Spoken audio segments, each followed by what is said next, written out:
తెలంగాణలో నిర్వీర్యమైన పురపాలక చట్టాల సమూల మార్పుల కోసం రానున్న మున్సిపల్ ఎన్నికల్లో కాంగ్రెస్ పార్టీని గెలిపించాలని రాష్ట్ర మున్సిపల్ ఛాంబర్స్ చైర్మన్ వెండ్రెడ్డి రాజు కోరారు. హైదర్గూడలోని మున్సిపల్ ఛాంబర్ లో ఏర్పాటు చేసిన సమావేశంలో ఆయన మాట్లాడారు. బీఆర్ఎస్ ప్రభుత్వం పైశాచిక ఆనందంతో పూరా కౌన్సిల్ ను నిర్వీర్యం చేయడంతో పాటు స్థానిక సంస్థల్లో ఎన్నికైన ప్రజాప్రతినిధులకు ఆత్మహత్యలే తప్ప మరో మార్గం లేకుండా చేసిందన్నారు. బీఆర్ఎస్ పార్టీ స్థానిక ప్రజాప్రతినిధులకు కనీస గౌరవం, అధికారాలు లేకుండా ప్రజల ముందు దోషిగా నిలబెట్టిందని ఆందోళన వ్యక్తం చేశారు. పురా చట్టం వల్ల ప్రజాప్రతినిధుల ఉత్సవ విగ్రహాలుగా మారిపోయారన్నారు.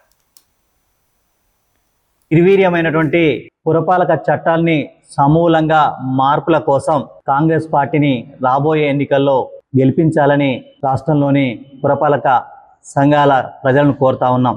గత ప్రభుత్వం పురపాలక చట్టాన్ని తీసుకొచ్చి పైశాచిక ఆనందంతో నిర్వీర్యం చేసి పాలక వర్గాలను పూర్తిగా ఉత్సవ విగ్రహాలుగా మార్చింది. ఎట్టి పరిస్థితులలో పురపాలక చట్టాన్ని మార్చకపోతే రాబోయే రోజులలో స్థానిక సంస్థల ప్రజాప్రతినిధులు ఆత్మహత్యలు తప్ప మరో మార్గం లేదని సందర్భంగా తెలియజేస్తా ఉన్నాను. అదేవిధంగా చట్టంలో తీసుకొచ్చినటువంటి మార్పుల వల్ల అధికారుల వైపు, బాధ్యతలు ప్రజాప్రతినిధుల వైపు నిలబెట్టడంతో ఈరోజు ప్రజాప్రతినిధులు అనే వ్యక్తులు ప్రజల మధ్య దోషులుగా నిలబడి మానసిక క్షోభతో అలమటించి ఆత్మహత్యలకు దారితీసే ప్రమాదం ఏర్పడిందని కూడా తెలియజేస్తా ఉన్నాను. కేటీఆర్ నాయకత్వంలో గత ప్రభుత్వం, బీఆర్ఎస్ ప్రభుత్వం దీన్ని పూర్తి స్థాయిలో ఒక కార్పొరేట్ స్థాయిలో తీసుకొచ్చి ఈరోజు సెంట్రలైజ్డ్ చేసి రాష్ట్రంలో పురపాలక చట్టాన్ని, పురపాలక సంఘాలని, పురపాలక కౌన్సిల్ని నిర్వీర్యం చేసి పూర్తి స్థాయిలో ప్రజాప్రతినిధులు అనే వ్యవస్థని నిర్మూలించి ఇబ్బందులకు గురి చేసిందని కూడా ఈ సందర్భంగా తెలియజేస్తా ఉన్నాను. అదేవిధంగా గత పురపాలక ఎన్నికల్లో కాంగ్రెస్ పార్టీ గెలుపు అనివార్యం.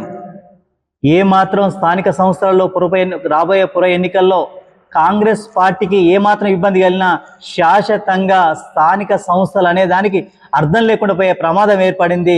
చట్టంలో మార్పులు రావాలన్నా, అసెంబ్లీలో చర్చ జరగాలన్నా, ప్రక్షాళన జరగాలన్నా అది కాంగ్రెస్ పార్టీతోనే సాధ్యమని ఈ సందర్భంగా తెలియజేస్తా ఉన్నాను.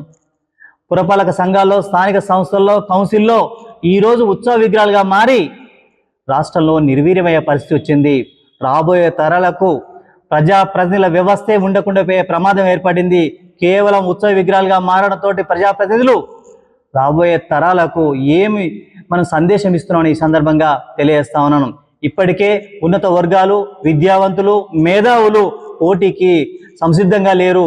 కేవలం పేద వర్గాలు గౌరవం కోసం అప్పులు చేసి ఈరోజు పోటీలో నిలబడి చివరికి మానసిక ఆందోళనతో క్షోభ అనుభవించి తీవ్ర మానసికంగా ఇబ్బందులు పడే పరిస్థితి ఏర్పడింది.